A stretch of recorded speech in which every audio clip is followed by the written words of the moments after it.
mereka berobatnya ke Kuala Lumpur. Hari ini orang sudah mulai berobatnya tersentral ke Kuala Lumpur. Selain daripada mereka berobat, di sana mereka bisa wisata atau biasa disebut dengan health and tourism, wisata kesehatan. Di samping mereka berobat, medical check up, mereka bisa berwisata, kuliner, wisata tempat-tempat yang memang cukup bagus ya, atau tempat sejarah, histori di sana. Seperti itu.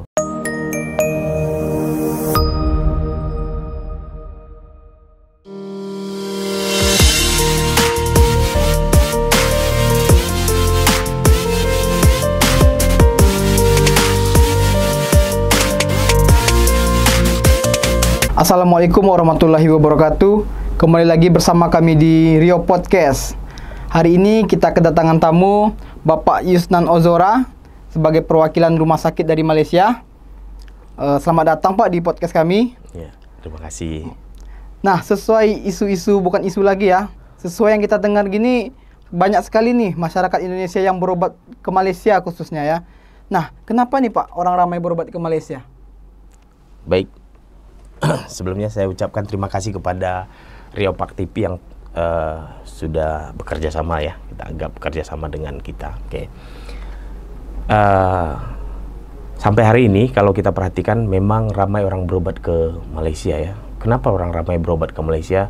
Kita tidak tahu. Mungkin karena faktor kenyamanan, mungkin mereka punya fasilitas, uang dan lain sebagainya sehingga mereka memilih untuk berobat ke Malaysia. Bahkan kalau kita lihat tidak sedikit juga mungkin ya sekali-sekali pernah kita dengar ada beberapa pejabat pun berobatnya pun ke negeri jiran kan begitu. Beberapa lah kan kita bilang seperti itu.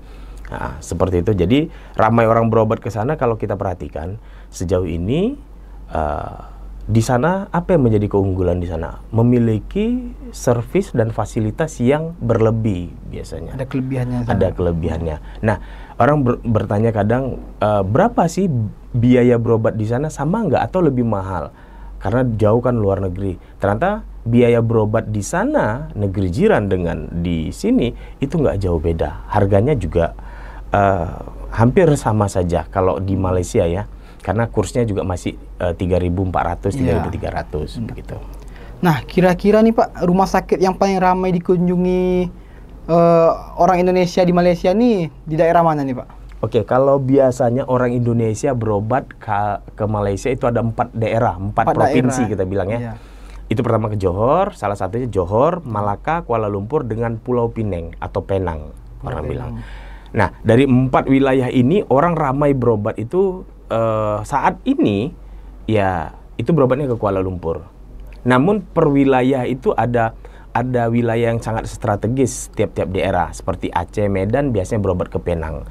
Riau, Padang, Jambi dan Palembang berobatnya ke Riau.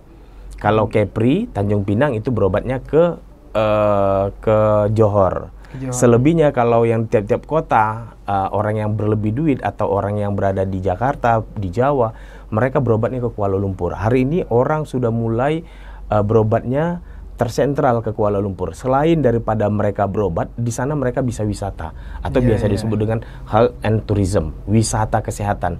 Di samping mereka berobat, medical check up, mereka bisa berwisata, kuliner, wisata tempat-tempat yang memang cukup bagus ya atau tempat sejarah, histori di sana.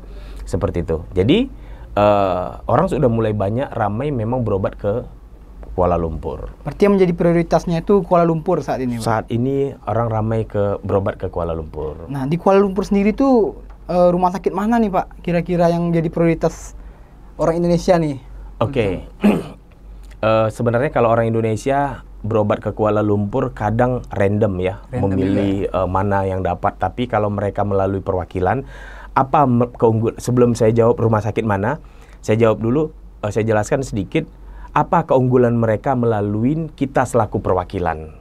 Nah, apa keunggulan mereka tatkala menelpon, Pak saya mau berobat ke Malaysia, apa yang mereka dapatkan? Apakah mereka melalui perwakilan ini biaya jadi mahal atau biayanya biasa sama-sama saja? Oke, itu kita jawab. Saat ini orang banyak berobat direct sehingga fasilitas-fasilitas umum itu tidak didapatkan mereka. Contoh begini, kalau mereka berangkat sendiri ke sana, mereka tidak akan ada proses penjemputan secara gratis dari bandara KLIA 2 atau KLIA 1 ke rumah sakit atau ke hotel. Nah, kalau mereka melalui kami selaku perwakilan, tentu saja kemudahan-kemudahan lain akan didapatkan oleh orang-orang tersebut yang menghubungin kami. Cara mudah berobat ke Malaysia. Tatkala mereka bertanya apa yang harus dipersiapkan di sana, seperti apa second opinionnya, kira-kira kalau di sini sudah divonis kanker, bisa nggak kita kok second opinion ke dokter yang di sana untuk memastikan betul atau tidak kanker atau cancer itu. Kalau memang betul, berarti nanti akan kita bantu bagaimana membuat janji kepada dokter. Benar. Terus apa yang harus dipersiapkan? Biasanya kita akan jelaskan apa yang harus dipersiapkan sebelum berangkat. Terus dia mau jumpa dokter siapa, berapa lama dia berobat di sana, dan berapa biaya berobat dia saat berobat di Malaysia, berapa biayanya. Itu penting, sehingga tatkala orang sebelum berangkat ke Malaysia untuk berobat, mereka sudah tahu saya berapa lama di sana, saya jumpa dokter siapa, hari apa dan jam berapa, kira-kira biaya berobat saya kalau konsultasi saja berapa, kalau ada tindakan operasi dan lain sebagainya kira-kira berapa, dan nanti saya pengiriman uang seperti apa membayarnya, apakah saya bisa bayar cashless atau saya hanya bisa membayar menggunakan pakai asuransi atau insuran. Jadi cukup mudah. Jadi tatkala mereka menghubungi kami akan jelaskan sebanyaknya dan sedetail mungkin, sehingga mereka ke sana tidak ragu mau kemana dan naik apa. Nah begitu. Apalagi yang menjadi kelebihan, keunggulan mereka tatkala menghubungi kita selaku perwakilan. Tatkala mereka menghubungi kami, mereka kapan mau berangkat, sebelum berangkat,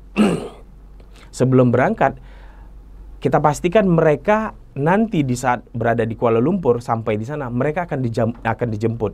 Ini fasilitas memang dari rumah sakit, dan ini biayanya tidak ada biaya, cost.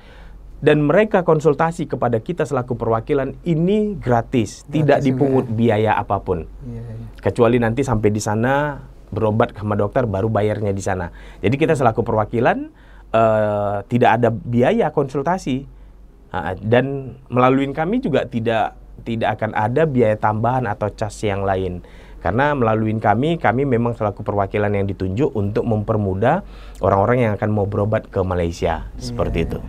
Jadi kalau orang mau berobat ke Malaysia ini udah ada gambaran nih berapa biayanya, berapa harinya gitu ya. Betul. Jadi seperti itu. Jadi tidak lagi berandai-andai nanti sampai di Malaysia saya naik apa? Ragu-ragu. Saya nginap di mana? Nanti transportasi di sana seperti apa? Itu akan kita jelaskan semuanya. Nah, begitu orang yang akan berobat sampai di Kuala Lumpur itu akan dijemput dengan mobil pribadi, satu mobil satu pasien, tidak kita campur dengan misalnya dari Pekanbaru ada 2 orang yang berbeda satu mobil, tidak, karena orang berobat kadang privacy ya. Benar. Jadi dia tidak mau kelihatan. Jadi penjemputan gratis, nanti akan kita hantar ke hotel. Begitu besok dia berobat, pulang berobat nanti mau ke bandara lagi, itu nanti akan kita antar lagi. Bisa kita antar. Itu kemudahan-kemudahan yang didapatkan mereka. Begitu. Itu kemudahan ya, atau fasilitas-fasilitas tatkala mereka menghubungi kita selaku perwakilan, yakni mitra medis. Ya, mitra medis ini sebagai konsultannya untuk berobat ke Malaysia. Jadi kebanyakannya nih warga Indonesia nih, khususnya Riau lah mungkin. Kalau ke Kuala Lumpur itu rumah sakit mana ini tujuannya nih, Pak? Oke, baik. Khususnya untuk Riau dan beberapa daerah atau provinsi yang lainnya, salah satu Riau yang saya bilang, itu mereka saat ini mulai banyak berobat ke Kuala Lumpur. Mulai banyak berobat ke Kuala Lumpur. Kenapa banyak berobat ke Kuala Lumpur? Karena memang itu tadi yang saya sampaikan, berobat ke Kuala Lumpur ini dia selain daripada alat di sana di rumah sakit itu lengkap. Lengkap itu ya. Ya, ibu kota ya. Kalau kita bilang di Jakartanya ya.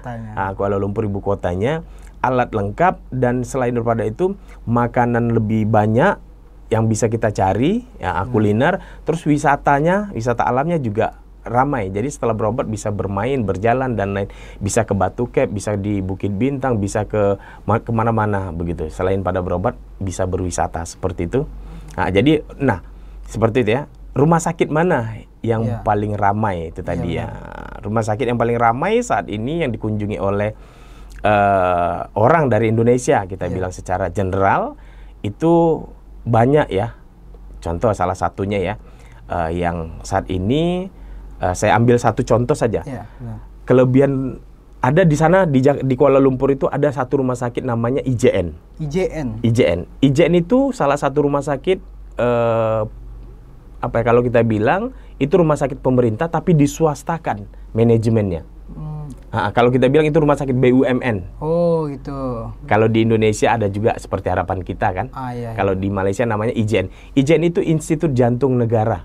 Oh jantung, ini obat penyakit jantung atau general juga? Jadi satu rumah sakit begitu besar, satu rumah sakit besar, dia hanya menangani satu kasus saja, satu item saja, hanya penyakit jantung. Khusus jantung berarti ini? Khusus jantung saja. Makanya namanya Institut Jantung. Iya, negara. Jadi itu milik negara, BUMN, tapi hanya jantung saja dia tidak ada di situ.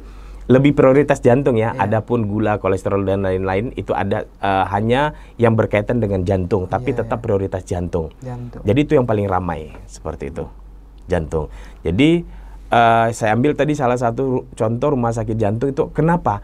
Karena kelebihan orang banyak berobat jantung. Jangankan kita yang dari sini, orang lokal pun berobat, lokalnya Malaysia pun berobatnya ke IJN. Karena dia sudah lebih dari 30 tahun. Rumah sakit ini berdiri, artinya punya pengalaman yang cukup banyak, sudah lama dan fasilitas-fasilitasnya selalu biasanya masuk dulu ke IJN, nanti baru dia boleh rumah sakit yang lain. Jadi IJN ini menjadi salah satu prioritas. Nah, jadi ramai orang berobat ke salah satu rumah sakit IJN ini, rumah sakit jantung Malaysia ini ya, rumah sakit jantung negara yang ada di Kuala Lumpur itu cukup ramai. Nah, adapun beberapa fasilitas yang ada di rumah sakit jantung itu ya banyak ya. Untuk kita memiliki beberapa ruang operasi, 6 ruang operasi. Ruang operasi itu semua ya, operasi jantung semua ya. Terus kita memiliki dokter sampai 149 dokter. 149 dokter. Itu satu item, satu rumah sakit memiliki 149 dokter dan hanya menangani satu kasus saja, jantung saja. Khusus jantung. Namun jantung itu nanti akan terbagi lagi, ada jantung dewasa, ada jantung anak-anak. Beda lagi berarti ya? Iya, terbagi lagi nanti di dalam situ ada sub-sub lagi. Nah, jadi kalau yang sejauh ini melalui kami, orang yang berobat ke IJN itu setiap bulannya yang memang mau berobat ke sana itu sekitar 7 sampai 10 orang yang akan berobat ke IJN melalui kami selaku perwakilannya. Jadi ada 7 sampai 10 orang, bahkan ada sampai 12 orang per bulan yang berobat ke sana. Dan berbagai macam case ya, berbagai macam dengan kasus penyakit seperti itu. Itu yang membuat ini. Nah, dari Riau biasanya itu sekitar 7 sampai 10 hingga 12 maksimal paling banyak itu yang berobat per bulannya. Itu ada sekitar segitu. Namun dari sekitar 10 kita ambil garis tengahnya, ambil dari 10 itu biasanya ada sekitar 5 atau 6 kasus itu yang lebih kepada anak-anak. Hampir setengahnya berarti ya? Iya, hampir setengahnya anak-anak yang hari ini sudah kena penyakit jantung. Yang dulunya orang menganggap jantung itu untuk orang dewasa ya. Namun saat ini orang berobat ke sana itu banyak yang kasus anak-anak yang jantung bawaan. Oh, dari lahir atau? Iya, atau biasa disebut dengan orang jantung bocor, katup jantung tidak tutup, atau ada TOF dan lain sebagainya. Ramai yang berobat jantung anak-anak ya. Nah, yang berobat. Kalau sudah yang dewasa biasa ya. Kalau dewasa itu orang sudah tahulah kenapa berobat jantung karena faktor umur. Tapi anak yang baru lahir pun bisa ada kelainan jantung seperti itu. Jadi selain pada itu, IJN ini senang dengan kasus-kasus yang berat-berat untuk menangani kasus jantung begitu, karena dia punya keberanian, punya skill dan punya ilmu dokter-dokternya. Dan dokternya juga semuanya sudah punya pengalaman. Nah, menurut yang saya baca nih Pak, IJN ini kan termasuk rumah sakit terbesar di Asia Pasifik nih Pak. Kepercayaan masyarakat terhadap IJN itu pastinya besar gitu kan. Betul. Kenapa IJN dinyatakan rumah sakit terbesar di Asia Pasifik nih Pak? Oke, baik. Kenapa dikatakan salah satu rumah sakit ya? Rumah sakit yang terbesar di rumah sakit jantung yang terbesar di Asia Pasifik. Oke. Di sana di satu rumah sakit hanya yang pertama menangani satu kasus. Iya. Rumah sakit jantung. Selain daripada jantung dewasa, IJN juga menangani kasus jantung anak-anak yang serumit apapun bisa ditangani sama IJN. Serumit apapun bisa ditangani.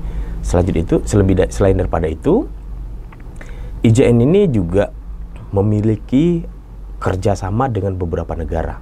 Oh, udah ada kerjasamanya berarti ya? Misalnya seperti ke Indonesia dia sudah ada kerjasama dengan beberapa rumah sakit jantung. Seperti di harapan kita IJN punya ada kerjasama. Itu bentuk pendekatan ya. Selain daripada itu IJN selalu memiliki alat ya atau perlengkapan ya dari rumah sakit itu selalu pertama. Jadi setiap ada alat baru, misal contoh seperti baterai kemarin jantung, pemasangan baterai di jantung, itu untuk Asia Tenggara IJN nomor 1. Dan banyak yang lain-lain. Sehingga selalu update terbaru jenis-jenis penyakit atau jenis-jenis alat, IJN selalu menggunakan paling pertama. Dan dia gunakan dulu, nanti yang lain baru dapat alat tersebut. Nah, kenapa orang Indonesia sendiri khususnya nih Pak, lebih percaya berobat ke Malaysia, sedangkan di Indonesia itu kan juga ada juga dokter jantung gitu. Nah, balik lagi tadi yang IJN. IJN itu selain daripada orang Indonesia yang berobat, banyak rumah sakit, ada banyak beberapa negara yang datang ke sana. Malaysia, Bangladesh, sampai ke Timur Tengah juga ada berobat sana. Thailand, Filipina, Vietnam, Kamboja, itu berobat jantungnya mereka bahkan Singapura pun beberapa orang juga berobatnya ke IJN.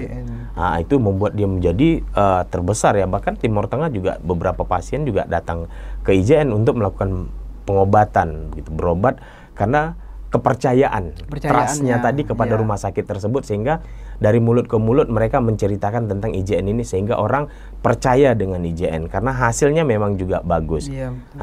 Terus kenapa tidak berobat di lokal sendiri atau di Riau atau di Indonesia sendiri? Biasanya orang Indonesia kadang dia di sini memastikan sudah divonis dokter, misalnya sudah ada kasus jantung, ada penyumbatan pada pembuluh darah, harus dipasang ring ya kan, atau stent, harus ada pemasangan seperti itu agar pembuluh darahnya jalannya lancar kembali. Nah, tatkala mereka sudah berobat di sini, sudah tahu ada jenis penyakit tersebut, mereka second opinion untuk memastikan lagi penyakit itu di Kuala Lumpur atau di IJN tadi. Sehingga tatkala mereka biasanya sudah memastikan, oh ya benar itu ada penyumbatan pada pembuluh darah, maka mereka langsung saja begitu. Langsung melakukan tindakan prosedur atau operasi tersebut begitu. Namun di IJN juga tidak langsung ya. Tidak begitu dia langsung sampai di IJN langsung ini jenis penyakit ini harus operasi, tidak. Tetap kita menjelaskan kepada pasien, biarkan pasien atau orang-orang yang akan berobat mengambil keputusan dengan kasus-kasus yang dialami begitu, atau penyakit yang sedang dialaminya begitu. Nah, ini ada pertanyaan nih Pak dari penonton Rio Podcast. Ini ada keluarganya mau berobat ke IJN gitu kan. Untuk transportasi berangkatnya seperti apa Pak? Untuk pertanyaan terkait tentang proses perjalanan ya, atau transportasi seperti apa. Contohnya begini ya, kalau kita di Riau itu kalau mau berobat ke luar negeri, ke Malaysia, biasanya kalau dari Riau itu ada pesawat dari Pekanbaru langsung ke Kuala Lumpur. Kalau dulu ada dari Pekanbaru langsung ke Melaka, tapi sekarang sudah tidak ada penerbangan Pekanbaru Melaka. Namun bisa diikuti melalui Pekanbaru ke Kuala Lumpur. Itu naik pesawat terbang. Selain daripada pesawat terbang, Riau menjadi salah satu wilayah yang sangat strategis bersebelahan dengan Malaysia.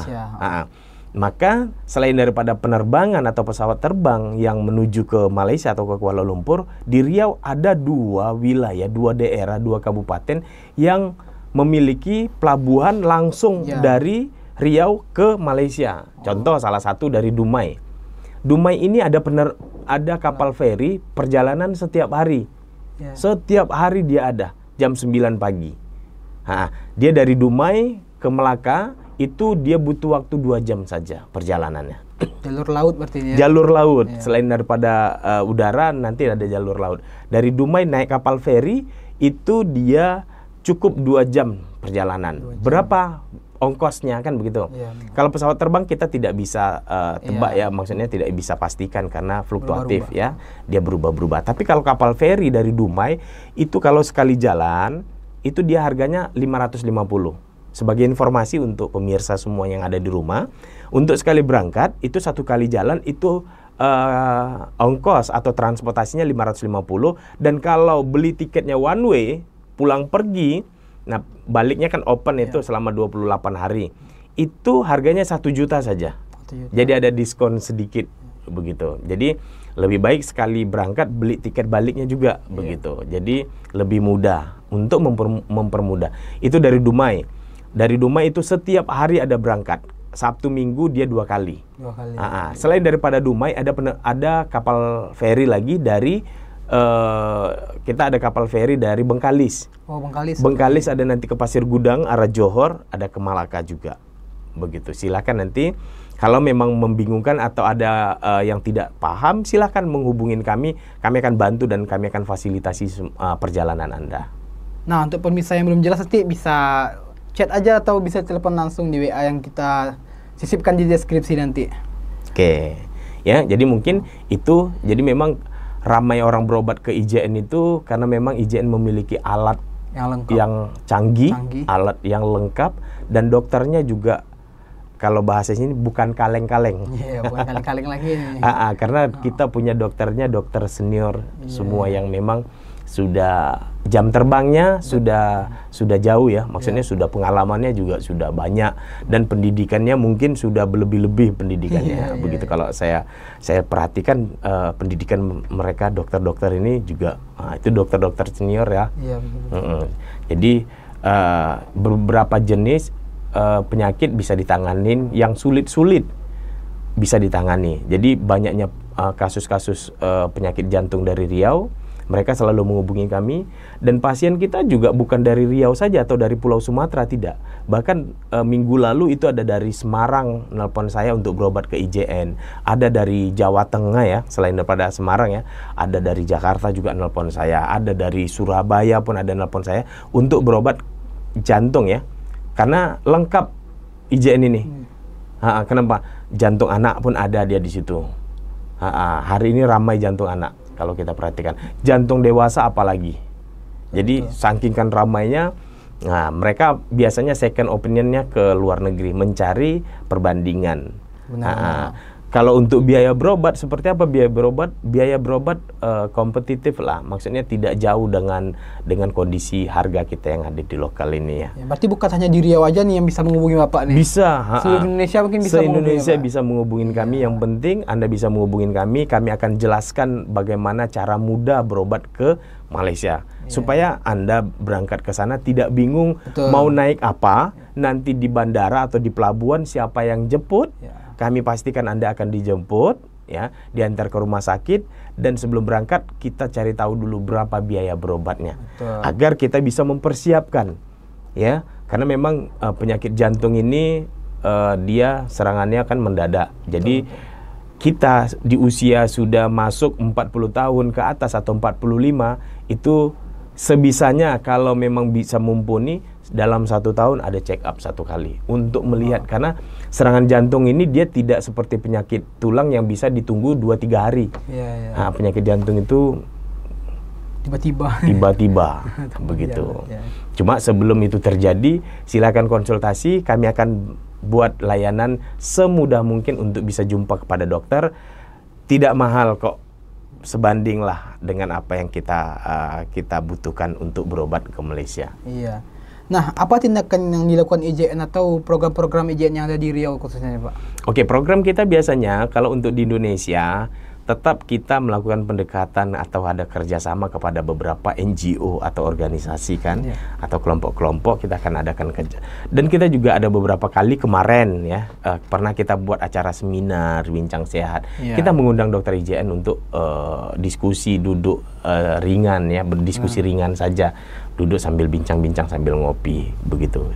Nah, bagaimana melakukan pendekatan? Kami selaku perwakilan di sini selalu melakukan pendekatan kepada orang-orang yang sudah berobat atau pasien-pasien yang di sana sudah berobat, dan sekiranya pasien yang sudah berobat ingin balik buat appointment, buat janji lagi melalui kami akan bantu lagi. Dan sekiranya ada obat yang kurang, misalnya dia sudah balik ke Indonesia ternyata obat kurang atau habis, dia cukup menghubungi kami akan bantu bagaimana pengiriman obat ke Indonesia begitu.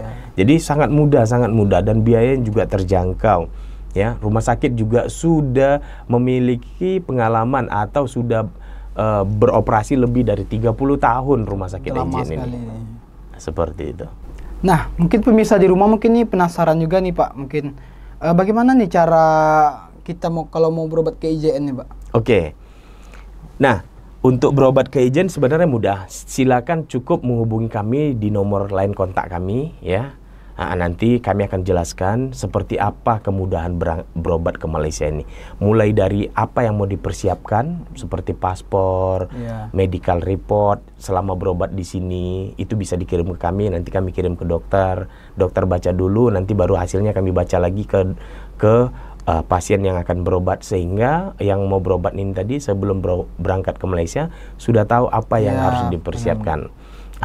Atau kira-kira misal kalau dia mau medical check up, apa yang harus dipersiapkan? Contohnya kalau dia mau medical check up, salah satu contoh mempersiapkan pakaian olahraga, sepatu, celana training, terus tidak boleh makan dari jam malam ya, minimal 7 apa 8 jam itu sebelum medical check up nggak boleh makan. Namun kalau minum seteguk boleh, bukan minum langsung satu botol, enggak, atau satu gelas enggak juga. Jadi minum sedikit, hanya membasahi kerongkongan agar medical check up-nya hasilnya dari situ bagus. Jadi ada persiapan dulu jadinya. Sudah ada persiapan. Jadi bingung lagi.